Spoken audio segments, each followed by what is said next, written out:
Hey everyone, Chap here, and welcome to Gaming EXP, where we break down the history and inspiration from games, and I try to create a larger depth of knowledge for you of the games you love outside of their lore. And I figured what game better to do this with for the first time than Assassin's Creed Odyssey. Now, I know I'm a little late to the game with this game, but I just started playing it recently and immediately fell in love with it. There are two things that I'm extremely passionate about: video games, check, and history. Oh my god. And I believe that Assassin's Creed Odyssey brought those two passions of mine together beautifully, and it is what inspired me to do this channel and this video. So, thank you, Assassin's Creed Odyssey. Thank you. The thing that makes Assassin's Odyssey so great is the history behind it. The places you go, the people you meet. Socrates, what's up, my man? Man, Socrates is kind of annoying. Many of them are real places and people that existed in ancient Greece during that time, and this series is going to talk about those individuals and the setting around them in my attempt to give you all a more informed, richer experience of this game. To start this off, I have to answer the question, when and where does Assassin's Creed Odyssey take place? Well, the location is pretty simple. You're in Greece. All of it. Spend your time in the game hopping from the main peninsulas and islands, visiting all the major cities and sites that existed in ancient Greece. But what point in time is this game a part of? Well, the developers at Ubisoft picked a great time period in world history to build a game, because the game takes place during a Greek era known as the Classical Era. Now, there are 8 total periods in ancient Greek history, but it's very easy to see why Ubisoft used the Classical Era because it is by far the most interesting. I may be biased here because it is definitely one of my most favorite periods of time in world history. I just love it so much. The Classical Era happened from 400 to 336 BCE. And during that time frame, some major developments in Greek history happened that not only changed Greece, but the entire world forever.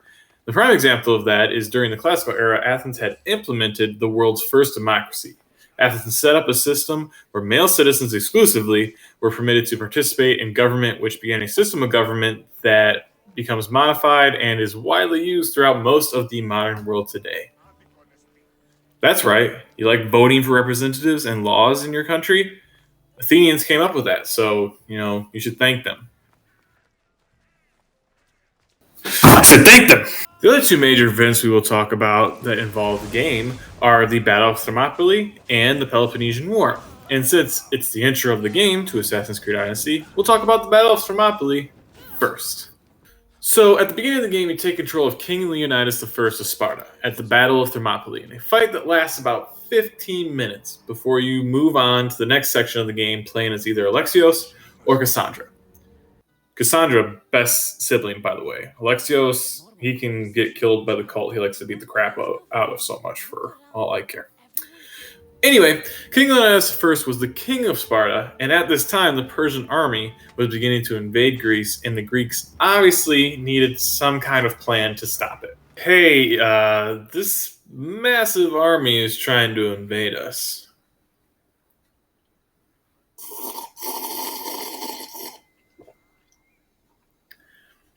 Yeah, we should probably come up with a plan. So they came up with a plan where there was going to be 2 battles, one by land and one by sea. The sea battle was led by the Athenians, who had the most ships, but command of all those ships was then given to a Spartan commander because they wanted to preserve unity of this alliance. But that battle's not in the game, so who cares? The one that we want to talk about is the land battle, the Battle of Thermopylae.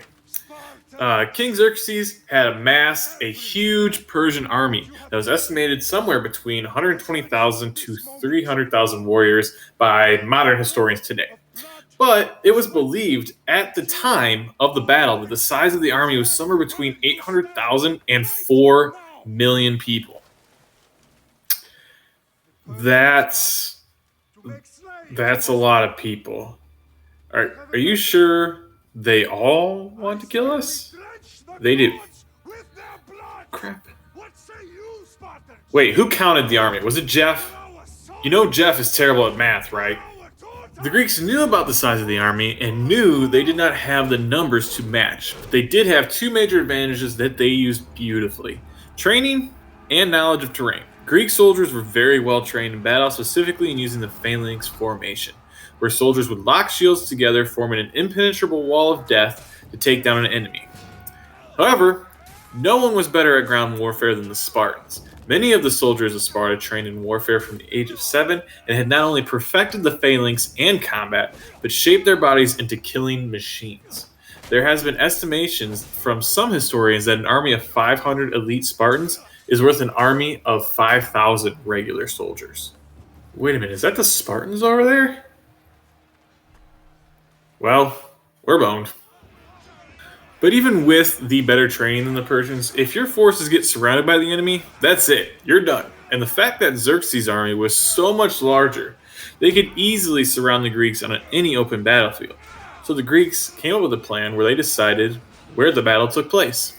They chose a section in Thermopylae called the Hot Gates. It was a section of Greece that Xerxes had to pass through with his army in order to invade Greece, and was an area the Greeks could take advantage of.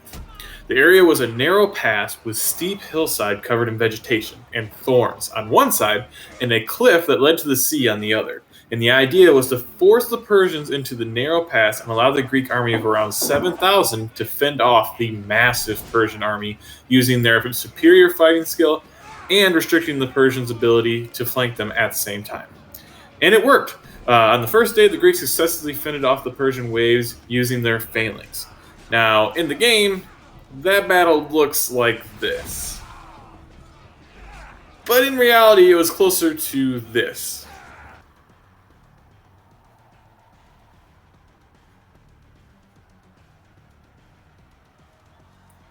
We got this. Oh yeah, totally. On the second day, things were looking great until a traitor named Ephialtes, jerk, informed the Persians of a path that goat herders used that would allow the Persians to easily flank the Greeks. When King Leonidas heard about the betrayal and that the Persians now had the advantage, he gave the Greek soldiers an option.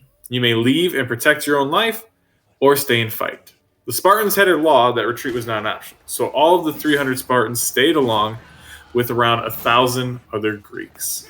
The Persians quickly surrounded the force that stayed behind and killed every last one of them by raining down arrows from above and attacking with another massive wave of 10,000.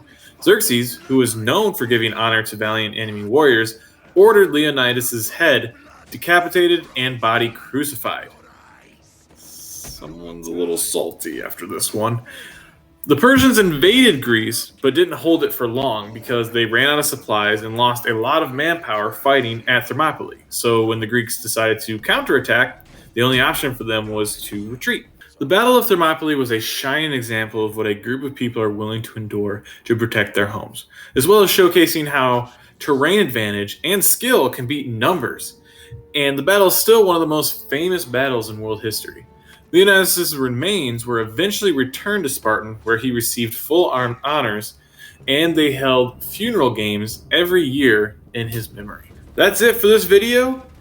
Hopefully you found it informative and you gain a little more intrigue when you're playing as Leonidas in the first part of the game from what you learned. Have a great day, and I will see you in the next video.